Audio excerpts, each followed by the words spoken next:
অন্যের ভালো চাইলে তবেই নিজের ভালো হয়। কথাটা কেন বললাম সেটা একটু বলি। ঘটনাটা আজকের। স্কুল থেকে ফিরছি, বাসে উঠে দেখি সিট প্রায় সব ভর্তি হলেও 2 সিটারে একটা সিট খালি আছে, আর 3 সিটারেও খালি আছে একটা। কম বয়সী একটি ছেলে আর মেয়ে 3 সিটারে বসে আছে দেখে আমি আর ওটাতে বসলাম না। আর এদিকে 2 সিটারে বসে আছে একজন ভদ্রলোক। প্রথমে দেখে ভদ্রলোক বলেই মনে হয়েছিল ওনাকে। ভদ্রলোক নিজে বসে আছেন আর নিজের ব্যাগটা পাশের সিটটায় রেখেছেন।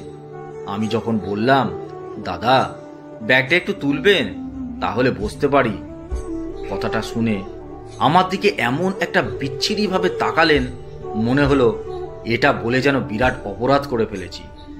তারপর বিরক্তির সুরে বললেন, পাশের ওই 3 সিটারেও তো একটা ফাঁকা আছে, ওটা পছন্দ হলো না, এটাতেই বসতে হবে। কথাটা বলেই মুখটা ঘুরিয়ে নিলেন। ব্যাগটা তো সরালেনই না, হাতের মোবাইলটা ব্যাগে রেখে চোখটা বন্ধ করে ঘুমানোর ভান করে থাকলেন। আমি তর্ক না করে 3 সিটারের ওই সিটটায় গিয়ে বসলাম। আমার পাশে বসে রয়েছে অল্প বয়সী ছেলে মেয়ে দুটি। ওরা তখন নিজেদের মধ্যে গল্প করছে। সিটে বসেও যে ভদ্রলোক আমাকে বসতে দিলেন না, ওনার এই খারাপ আচরণ দেখে আমি একটু অবাকই হলাম। যাই হোক, বাস চলতে শুরু করেছে তখন। এরপর শুরু হলো বৃষ্টি। বৃষ্টি মানে সে মুষলধারে বৃষ্টি। আজ এমনিতেই সকাল থেকে ওয়েদার খারাপ ছিলই। কিছুক্ষণ পর পরের স্টপেজ আসতে একটি কম বয়সী ছেলে তখন বাসে উঠল। ছেলেটি একেবারে ভিজে একাকার, মনে হয় যেন জলে ডুব দিয়ে উঠে এসেছে। তারপরের দৃশ্যটি ছিল দেখার মতো। ছেলেটি বাসে উঠেই এপাশ ওপাশ তাকিয়ে ওই ভদ্রলোকের কাছে এসে বসল। এই যে দাদা, ব্যাগটা তুলুন, বসবো। দাদা তখন মুখখানা বাংলা 5-এর মতন করে বলে উঠল, এ কি, তুমি তো ভিজে, কিভাবে বসবে? ভিজে তো কি হয়েছে, বাসে গিয়ে কোথাও লেখা আছে ভিজেছি বলে বসতেও পারবো না? আর কিভাবে বসবো সেটা আপনাকে বলতে হবে না। ভদ্রলোক তখন আমার মুখের দিকে তাকিয়েছে একবার, মুখখানির তো করুণ অবস্থা। তারপর ব্যাগটা কোলের ওপর নিয়ে জানলার দিকে সরে এলেন।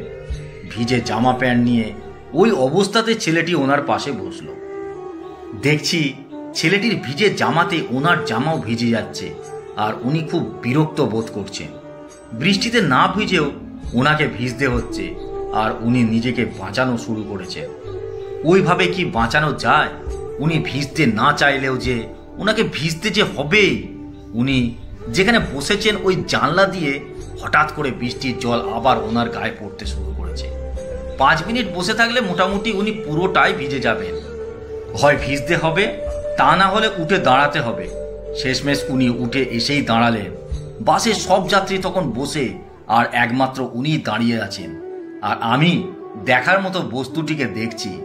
এমনিতেই জানলা সব বন্ধ, চাইলেও বাইরেটা দেখতে পাবো না, তাই ওনাকেই দেখছি।